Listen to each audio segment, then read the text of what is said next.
sa taaning kuan. May scanner.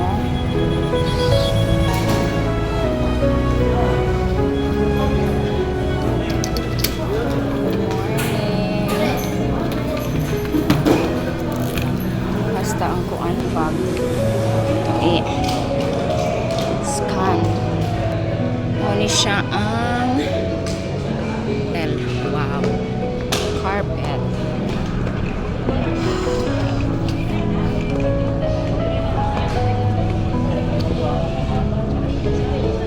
Laghan ka. Laghan man dahil.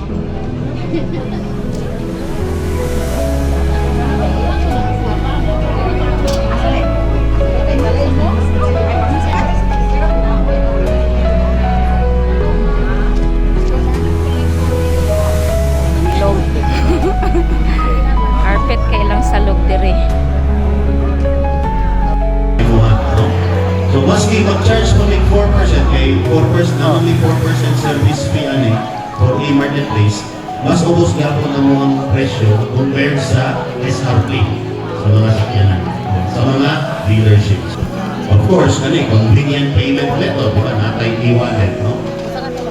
Pero ako pa na, mind you, aning sa e-marketplace, di ba, aside sa motor vehicles, natay airline tickets, napag pa yung mga software and licenses, no? So, ako pa, no, currently, natay negotiation with that. Familiar na po ang government purchase card? GPGO. Namoy GPC nga issue for LGU of Camp. So, kaning GPC nga issue sa LGU, na siya gitawag ng mga authorized cardholders. So, kung moingon authorized cardholders, panamitan sa isa ka LGU. Authorized cardholder, and of course, ang head of agency. Kung sa may mga department head, no, nag-i-allow sa atong one. For example, sa LGU, sa local chief executive, sa may i-allow niya na ay card.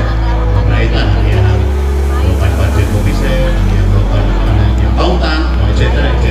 No? So, paano yung GPC? Premium.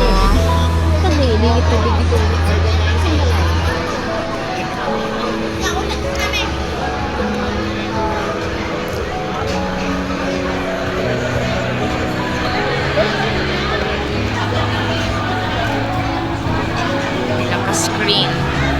Kapatid ko yung screen.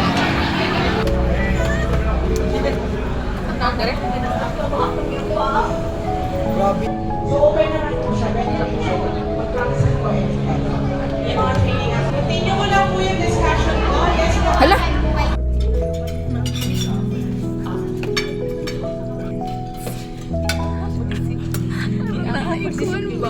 Tupi, oh, tupi.